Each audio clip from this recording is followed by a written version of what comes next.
કેમ છો? જો કોઈ શિક્ષક હોય અને ઓનલાઈન ટેસ્ટ બનાવવાની એકદમ સહેલી અને પાછી મફત રીત શોધતા હોય તો આ જગ્યા બરાબર છે. આજે આપણે સમજીશું કે ગૂગલ ફોર્મ્સનો ઉપયોગ કરીને એક અસરકારક ઓનલાઈન ટેસ્ટ કેવી રીતે બનાવી શકાય, જે ઘણો બધો કિંમતી સમય બચાવી શકે છે. શિક્ષકોની એક સામાન્ય સમસ્યા છે, ખરું ને? પહેલાં તો પેપર બનાવો, પછી એને પ્રિન્ટ કરાવો, પછી વિદ્યાર્થીઓને આપો, અને સૌથી અઘરું કામ, કલાકો સુધી બેસીને એ બધા પેપર તપાસો. થાકી જવાય. પણ શું આ આખી માથાકૂટને એકદમ સહેલી અને ઝડપી બનાવવાનો કોઈ રસ્તો છે? હા, બિલકુલ છે. અને જવાબ જેટલો લાગે છે એના કરતાં પણ સહેલો છે. એ છે ગૂગલ ફોર્મ્સ. જી હા, આ એક જબરદસ્ત અને સાવ મફત ટૂલ છે. તો ચાલો ફટાફટ જોઈએ કે આ કામ કેવી રીતે કરે છે અને સ્ટેપ બાય સ્ટેપ સમજીએ કે આનાથી કામ કેટલું આસાન થઈ જશે. ઓકે, તો આપણે આખી પ્રોસેસને 5 એકદમ સિમ્પલ સ્ટેપ્સમાં જોઈશું. પહેલાં થોડી શરૂઆતની વાત કરીશું, પછી ક્વિઝ કેવી રીતે બનાવવી, એમાં પ્રશ્નો કેવી રીતે ઉમેરવા, સેટિંગ્સ અને શેરિંગની વાત, અને છેલ્લે રિઝલ્ટ અને થોડી પ્રો ટિપ્સ.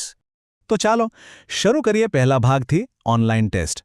જુઓ, આ ખાલી પરીક્ષા લેવાની કોઈ નવી રીત નથી, પણ સ્ટુડન્ટ્સનું મૂલ્યાંકન કરવાની એક સ્માર્ટ રીત છે, જેમાં સમયનો બહુ મોટો બચાવ થાય છે. ઓકે, તો હવે સીધા જ આવી જઈએ સૌથી પહેલા અને સૌથી અગત્યના સ્ટેપ પર, એક નવી ક્વિઝ બનાવવી. સમજો કે આ આપણી ટેસ્ટનો પાયો છે. શું કરવાનું છે?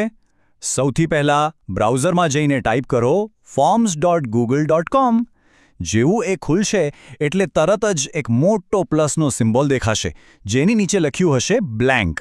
બસ એના પર ક્લિક કરી દો. લો, તમારું નવું ફોર્મ તૈયાર. હવે આવે છે આખી પ્રોસેસનો જાદુઈ ભાગ. આપણે આ સાદા ફોર્મને એક ઓટોમેટિક માર્કિંગવાળી ક્વિઝમાં ફેરવીશું. કેવી રીતે?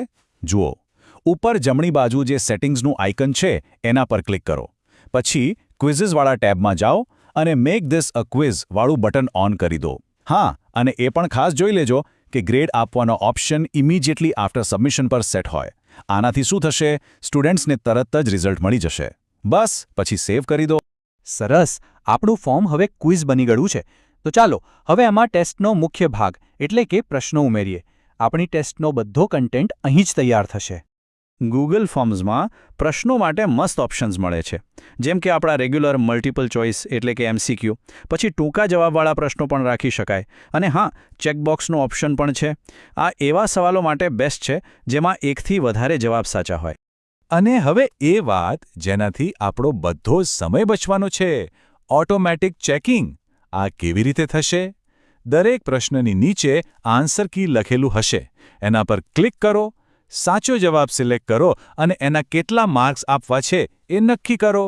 બસ થઈ ગયું. સમજો કે અડધું કામ તો અહીં જ પતી ગયું. અચ્છા, એક જરૂરી વાત. પ્રશ્નો શરૂ કરતા પહેલા સ્ટુડન્ટ્સની માહિતી લેવા માટે પણ ફિલ્ડ્સ બનાવી લેવા. જેમ કે નામ, ધોરણ, રોલ નંબર, આ બધા માટે અલગ અલગ પ્રશ્નો બનાવી દો.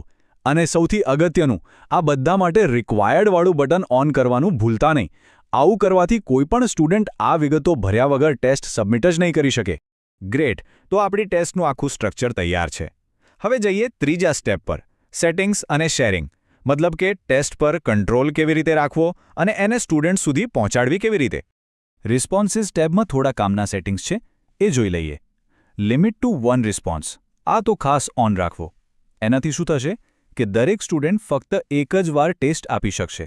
બીજું, એડિટ આફ્ટર સબમિટ, આ ઓપ્શન હંમેશા બંધ જ રાખવાનો, જેથી કોઈ જવાબ સબમિટ કર્યા પછી બદલી ન શકે. અને હા, જો જરૂર લાગે તો ઈમેલ એડ્રેસ કલેક્ટ કરવાનો ઓપ્શન પણ ઓન કરી શકાય. હવે ટેસ્ટ શેર કરવાની વાત, એ તો એકદમ સહેલું છે. ઉપર જમણી બાજુ સેન્ડ બટન દેખાશે, એના પર ક્લિક કરો.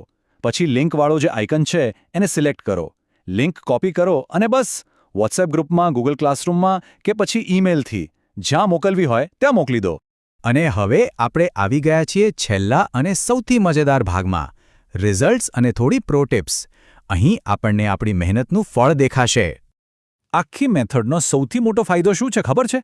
રિઝલ્ટ તરત જ, એકદમ ઇન્સ્ટન્ટ. જેવો સ્ટુડન્ટ ટેસ્ટ સબમિટ કરે એ જ સેકન્ડે એનો સ્કોર તૈયાર. પેપર ચેક કરવાની જે માથાકૂટ હતી એમાંથી સંપૂર્ણ છુટકારો. રિઝલ્ટ જોવા માટે ક્યાંય જવાની જરૂર નથી. તમારા ફોર્મમાં જ રિસ્પોન્સિસ ટેબ પર જવાનું છે. ત્યાં દરેક સ્ટુડન્ટનો સ્કોર, એના જવાબો બધું જ ડિટેલમાં મળી જશે. અને બેસ્ટ પાર્ટ એ છે કે એક જ ક્લિકમાં આ બધો ડેટા એક્સેલ શીટમાં ડાઉનલોડ કરી શકાય છે. રેકોર્ડ રાખવા માટે આનાથી સારું શું હોય? હજી કંઈક વધારે કરવું છે? ટેસ્ટને એકદમ પ્રોફેશનલ લેવલ પર લઈ જવી છે? તો ચાલો થોડી પ્રો ટિપ્સ પણ જોઈ લઈએ. જો ટેસ્ટને હજી પણ સારી બનાવવા માટે ક્વિલ્ગો કે ફોર્મ ટાઈમર જેવા એડ ઓન વાપરીને ટાઈમર પણ સેટ કરી શકાય છે. જો નેગેટિવ માર્કિંગ રાખવું હોય તો એની સૂચનાઓ પ્રશ્નમાં જ આપી શકાય. અને એટલું જ નહીં, એવા એડ ઓન પણ છે જેનાથી સ્ટુડન્ટ્સને ઓટોમેટિક સર્ટિફિકેટ પણ મોકલી શકાય છે. તો આ હતી ગૂગલ ફોર્મ્સથી ઓનલાઈન ટેસ્ટ બનાવવાની એકદમ સિમ્પલ રીત. આશા છે કે આનાથી કામ ઘણું સહેલું થઈ જશે.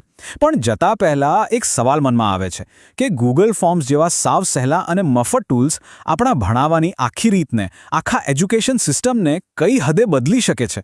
આના પર વિચારવા જેવું ખરું.